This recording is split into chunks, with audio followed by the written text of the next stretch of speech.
మీతో ఉందురుగాక.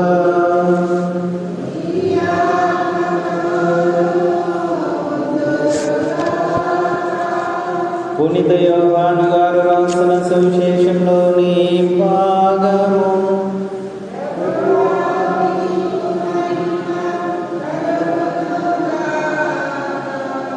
యోహాను సువార్త 15వ అధ్యాయము వచనాలు 1 నుంచి 8 వరకు. నేను నిజమైన ద్రాక్షావల్లిని, నా తండ్రి వ్యవసాయి. నా యందు ఫలింపని ప్రతి కొమ్మను ఆయన తీసివేయును, ఫలించు ప్రతి తీగ అధికముగా ఫలించుటకై ఆయన దానిని కత్తిరించి సరిచేయును. నేను మీతో చెప్పిన మాటల వలన మీరిప్పుడు శుద్ధులైతిరి. నేను మీ యందు ఉండును, మీరు నా యందు ఉండుడు. ద్రాక్షావల్లి యందు ఉండని కొమ్మ దాని అంతటా అది ఫలింపజాలదు. అట్లే మీరును నా యందు ఉండనిచో ఫలింపజాలరు. నేను ద్రాక్షావల్లిని, మీరు కొమ్మలు. ఎవడు నా యందు ఉండునో, నేను ఎవని యందు ఉండునో అతడు అధికముగా ఫలించును. ఏలైనా నేను లేక మీరు ఏమీ చేయజాలరు. నా యందు నివసింపని వాడు తీగ వలె పారవేయబడి ఎండిపోవును. అట్టి కొమ్మలను ప్రోగు చేసి నిప్పులలో వేసి తగలబెట్టుదురు. నా యందు మీరును, మీ యందు నా మాటలు నిలిచి ఉన్నచో మీరు ఏమి కోరినా అది మీకు వసగబడును. మీరు అధికముగా ఫలించుట యందు నా తండ్రి మహిమపరపబడును. ఇందువలన మీరు నా శిష్యులగుదురు. ఇది క్రీస్తు సువిశేషము.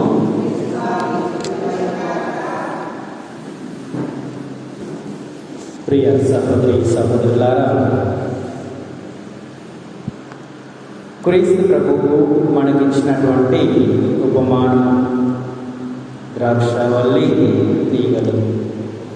ఇందులో మనకి గుర్తు చేసేటటువంటి సత్యాలు దేవుని యొక్క చిత్తాన్ని ఈ భూలోకంలో నెరవేర్చడానికి తాను పరిపూర్ణంగా దేవుని యొక్క మాటకు అంకితమై తన యొక్క కర్తవ్యాన్ని ఈ భూలోకంలో నెరవేర్చి మనందరి పాప నిమిత్తమై మరణించి మనకు కావాల్సినటువంటి రక్షణ భాగ్యాన్ని ఇచ్చినటువంటి క్రీస్తు ప్రభువు పలికేటటువంటి మాటలు. మరి ఆ రక్షణ కార్యము మీకు ఇచ్చి ఉన్నాను. ఆ రక్షణ కార్యము మీరందరూ కూడా జీవించండి, విశ్వాసంలో ఎదగండి అని గుర్తు చేసేటటువంటి సంఘటన ఈ ద్రాక్షావల్లి కొమ్మలు. మరి ఇంకొక సంఘటన ఏం గుర్తు చేస్తుంది అంటే, మనమందరము కూడా ఈ భూలోకంలో శాశ్వతంగా జీవించేటటువంటి వ్యక్తులము కాదు. ప్రతి ఒక్కరికి కూడా మరణించేటటువంటి వ్యక్తులమే. అయితే ఆ మరణం వచ్చేటటువంటి సమయానికి ఎటువంటి జీవితాన్ని జీవించామో, మరి ఎటువంటి జీవితంలోనికి మనం ప్రవేశిస్తూ ఉన్నామనేది హృదయ పరిశీలన చేసుకునేటటువంటి సత్యము.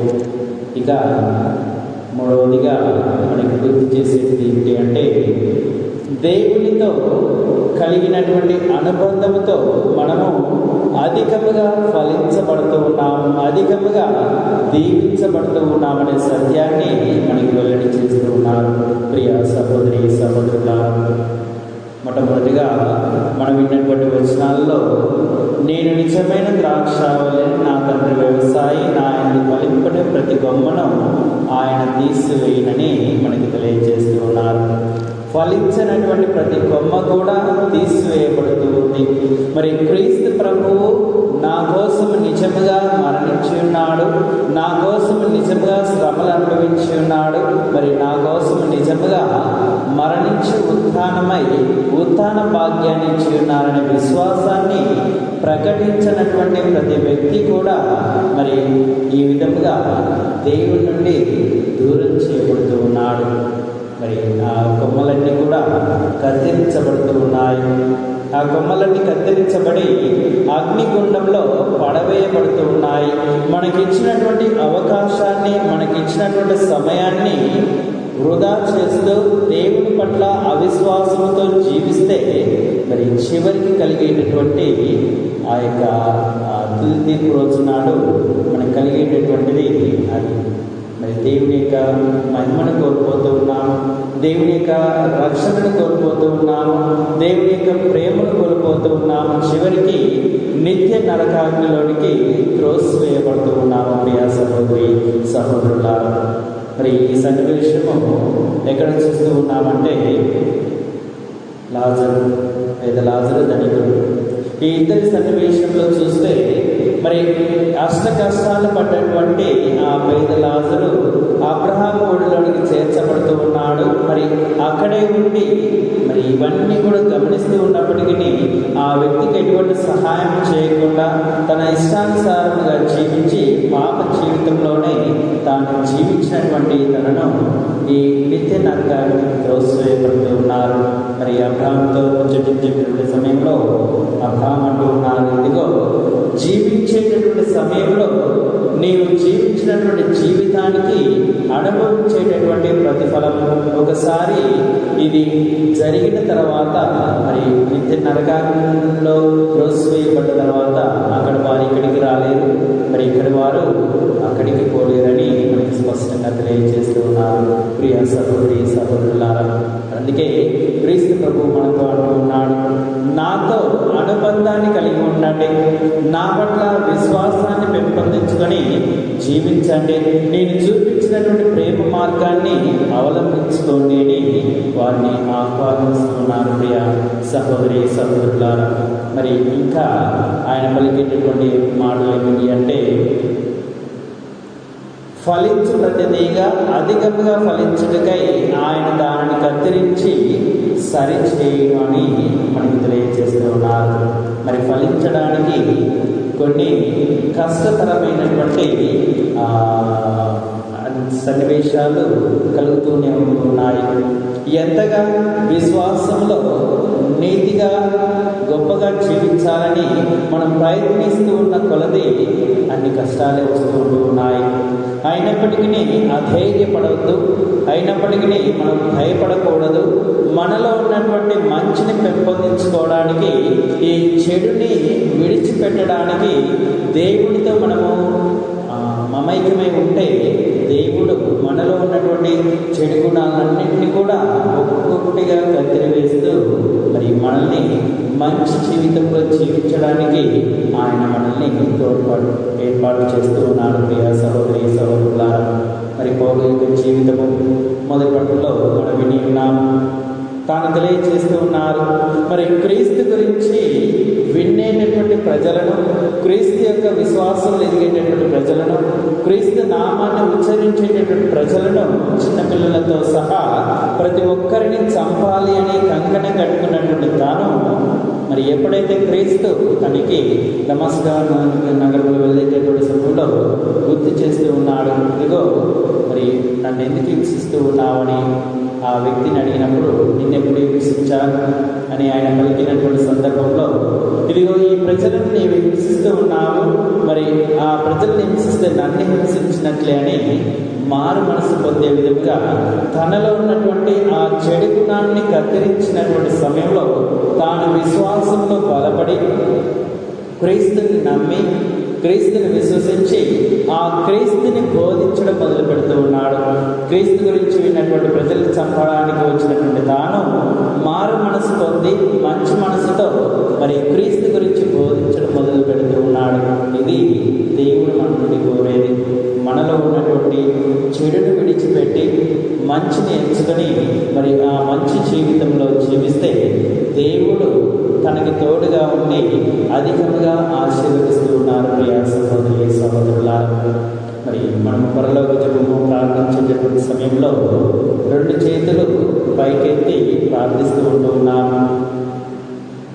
అది, దేవా నన్ను నేను పరిపూర్ణంగా నీకు అంకితం చేసుకుంటూ ఉన్నాను, ఇక నేనంటూ ఏమీ లేదు, నా యొక్క జీవితాన్ని నీకు అర్పించుకుంటూ ఉన్నాను, ఇక ఏమి చేయవలనన్నా కానీ నీవు నా జీవితంలో చేయాలి అని మనల్ని మనము సంపూర్ణంగా ఆ దేవునికి అంకితం చేసుకొని ప్రార్థించేటటువంటి ప్రార్థన. మరి అటువంటి సందర్భంలో దేవుడు మనల్ని పరిపూర్ణంగా అంగీకరిస్తూ ఉన్నారు, పరిపూర్ణంగా దీవిస్తూ ఉన్నారు, పరిపూర్ణంగా తన యొక్క రక్షణ కార్యాన్ని మనకు అందజేస్తూ ఉన్నారు. ప్రియ సహోదరి సహోదరులారు, ఎందుకంటే ఆయన 4వ వచనంలో పలుకుతూ ఉన్నారు, నేను మీ అందు ఉండును, మీరు నా యందు ఉండుడు, ద్రాక్షావల్లి యందు ఉండని కొమ్మ దాని అంతటా అది ఫలింపజాలదు అని. మరి దేవుడు మనలో లేకుండా మనం విశ్వాసం ప్రకటిస్తూ ఉన్నాము, విశ్వాసంలో జీవిస్తూ ఉన్నామని చెప్పుకుంటే అది నిష్ప్రయోజనము, ఎటువంటి ప్రయోజనం లేకుండా ఉన్నటువంటి జీవితము. ప్రియ సహోదరి సహోదరులారా, మరి బైబిల్ గ్రంథంలో అనేక సందర్భాలు, అనేక జీవితాల యొక్క ఉదాహరణలు మనకి కనబడుతూ ఉన్నాయి. ప్రియ సహోదరి సహోదరులారా, దేవునితో ఉన్నటువంటి జీవితము, దేవునితో లేనటువంటి జీవితాన్ని మనం పరిశీలన చేసుకుంటే అనేకంగా ఉంటూ ఉన్నాయి. ఉదాహరణ చూసినట్లయితే వ్యభిచారం పట్టుబడినటువంటి స్త్రీ తాను ఎప్పుడైతే క్రీస్తు ప్రభు చెంతకు తీసుకుని రాబడుతూ ఉందో, ఆ క్రీస్తు ప్రభువు ఆమెను మరి అక్కడ చేసేటువంటి ప్రజల్ని ఎవరిని కూడా తప్పు పట్టడం లేదు, కానీ ఆ ప్రజల యొక్క మనసును మార్చడానికి, వారి యొక్క ఆలోచన మార్చడానికి ఒక మాట అంటూ ఉన్నాడు, మీలో పాపం చేయనటువంటి వ్యక్తి మొట్టమొదటిగా ఆమెపై రాయి వేయండి అని. అక్కడ అందరూ కూడా ఆ స్త్రీని శిక్షించాలి, ఆ క్రీస్తు ప్రభుని తప్పు పట్టాలనేటటువంటి ఆలోచనతో వచ్చి ఉన్నారు. ఎప్పుడైతే ఈ మాట పలికి ఉన్నారో ఒక్కొక్కరిగా వెనక్కి వెళ్ళారే తప్ప హృదయ పరివర్తన ఒక్కరికి కూడా చెందలేదు. దేవుని యొక్క రక్షణను, దేవుడిని పొందడానికి వారు ఈ మాటకు మారు మనసు పొందలేదు, దేవుడికి అంకితం చేసుకోలేదు. కానీ అక్కడ దోషిగా నిలబడినటువంటి ఆ స్త్రీ మాత్రము పరిపూర్ణంగా దేవుడికి అంకితం చేసుకుని ఉన్నది. ఆమె చేసినటువంటి అపరాధాలన్నీ కూడా ఆ ప్రభువుకి అంకితం చేసుకొని దేవుని యొక్క క్షమను, దేవుని యొక్క రక్షణను ఆమె పొందుతూ ఉంది. ప్రియ సహోదరి సహోదరులారా, అందుకే క్రీస్తు ప్రభు అంటూ ఉన్నారు, ఎవరు కూడా నిన్ను శిక్షింపలేదా అంటే, లేదు ప్రభు అంటే ఇక పాపం చేయకము, నీవు సమాధానంతో వెళ్ళు, నేను కూడా నన్ను శిక్షించమని ఆమెను దీవిస్తూ ఉన్నాడు. మరి హృదయ పరివర్తన చెందేటటువంటి బిడ్డను దీవించి మరి అక్కడ హృదయ పరివర్తన చెందినటువంటి ప్రజల్ని వారి యొక్క శిక్షకు వారిని విడిచిపెడుతూ ఉన్నారు. మరి అందుకే ప్రభుత్వాన్ని కోరేది అతనితో ఐక్యమై అతనితో అనుబంధాన్ని పెంచుకొని ఆయన పట్ల విశ్వాసాన్ని వ్యక్తపరుచుకుంటూ మనం ప్రతినిత్యము కూడా జీవించాలి అనేది మనకి తెలియజేస్తూ ఉన్నారు. మరి ఇంకా క్రీస్తు ప్రభు మనల్ని కోరేది ఏమిటి అంటే హృదయ పరివర్తన చెందడము, పాపానికి ప్రాయశ్చిత్తము చెందడము. మనము కాబట్టి బలహీనులకు కాబట్టి మరి మనమందరం కూడా తప్పిదాలు చేస్తూనే ఉంటాము. మరి ఆ తప్పిదాలను మన్నించడానికి, మరి పరిపూర్ణముగా దీవించడానికి దేవుడు సిద్ధంగా ఉన్నాడు. మరి ఆ సిద్ధతలో మనము గుర్తించుకొని ఆ ప్రభు చెంతకు వస్తూ ఉన్నాము, పాప మన్నింపు కోరుకుంటూ ఉన్నామనేది మనం హృదయ పరిశీలన చేసుకోవాలి. ప్రియ సహోదరి సహోదరులారా, మరి ఒక సందర్భంలో ఒక వ్యక్తిని తీసుకుని వచ్చి ఆ ప్రభు ముందు ఉంచితే, ఇదిగో నీ పాపములు క్షమించబడినవి, నీ పడకని ఎత్తుకొని పోవు అన్నప్పుడు అక్కడ ఉన్నటువంటి ప్రజలందరూ కూడా ఆశ్చర్యపోతూ ఉన్నారు. ఈయనకి ఈ అధికారం ఏంటిది అని అందరూ కూడా వారు ఆలోచిస్తున్నటువంటి సమయంలో మరి ఈ యొక్క దేవుని కుమారునికి సమస్తము సాధ్యమే, మేమందరినీ పంపించింది మీకు సంపూర్ణ రక్షణ ఇవ్వడానికి అని తెలియచేయడానికి ఆ వ్యక్తితో పలుకుతూ ఉన్నాడు. నీ పాపము క్షమించబడినవి, నీ పడకని ఎత్తుకుని ఇంటికి వెళ్ళు అనగానే ఆ వ్యక్తి తన పడకని ఎత్తుకుని ఇంటికి వెళుతూ ఉన్నారు. మరి ఈ యొక్క పాప సంకీర్తనం ద్వారా దేవుడు మనలో ఉన్నటువంటి ప్రతి పాపాన్ని తుడిచివేసి మనమందరం కూడా పరిపూర్ణంగా విశ్వాసం ఎదగడానికి ఆయన ఎల్లప్పుడూ కూడా సిద్ధంగా ఉన్నారు. అందుకే 7వ వచనంలో వింటూ ఉన్నాము, నా యందు మీరును మీ అందు నా మాటలు నిలిచినచో మీరు ఏమి కోరినా అది మీకు వసగబడును అని మనకి తెలియజేస్తూ ఉన్నారు. మరి ఆ అనుబంధంతో దేవుణ్ణి మనం ఏది కోరినా, ఏది అడిగినా ఆయన మనకి ఇస్తూ ఉన్నారు. ప్రియ సహోదరి సహోదరులారా, మరి విశ్వాసాన్ని ఎందుకు వ్యక్తపరచుకోవాలి అంటే ఆ క్రీస్తు ప్రభు మనతోనే ఉన్నారనే సత్యాన్ని మనం గుర్తుంచుకోవాలి. ఎందుకంటే ఈ ఎమ్మావుస్ మార్గంలో వెళ్ళేటటువంటి సమయంలో శిష్యులందరూ కూడా ఇంకా క్రీస్తు ప్రభు లేవలేదు, ఉత్థానం కాలేదు, ఆయన మరణించి ఉన్నారనేటువంటి భ్రమలో జీవిస్తూ ఉన్నారు. మరి ఈ అవిశ్వాసంలో ఉన్నటువంటి వారిని మరి వారు ముచ్చరించడం అవన్నీ కూడా జరిగిన తర్వాత ఎప్పుడైతే వారి చెంతకు వెళ్ళి రొట్టెని విరిచి వారితో ఆ రొట్టెని పంచుకుంటూ ఉన్నారో ఆ క్షణంలో వారు గుర్తిస్తూ ఉన్నారు, ఇదిగో మనతో ఉన్నటువంటిది క్రీస్తు ప్రభువు, ఆయన ఉత్థానమై ఉన్నారని ఎప్పుడైతే ఈ యొక్క విశ్వాసాన్ని వాళ్ళు వ్యక్తపరుచుకుని ఉన్నారో వెంటనే క్రీస్తు ప్రభు అదృష్టవుతూ ఉన్నారు. అంటే ఆయన ఎల్లప్పుడూ మనతోటే ఉంటూ ఉన్నారు. ఆయన మనకి కనిపించినప్పటికీ ఆయనకి అనుగ్రహము మనకు తోడుగా అండగా ఉన్నది అనే సత్యాన్ని మనకి తెలియజేస్తూ ఉన్నారు ప్రియ సహోదరి సహోదరులారా. కాబట్టి మనమందరము కూడా ఆయన కోరుకున్న విధముగా నా యందు మీరు మీ యందు నా మాటలు నిలిచినచో మీరు ఏమి కోరినది మీకు వసగబడును అని ఆయన పలుకుతూ ఉన్నారు. మరి ఆ విశ్వాసం లేదు ఆయన మనలో ఉన్నటువంటి పాపాన్ని అంతా కూడా కత్తిరించి సరిచేసి పరిపూర్ణంగా మనం జీవించేలాగున మరి ఆ యొక్క రక్షణ కార్యాన్ని పరిపూర్ణంగా మనం పొందేలాగా ఆశీర్వదించమని ఆ దేవుడిని వేడుకుందాము. ఆమేన్. విశ్వాస సంగ్రహము.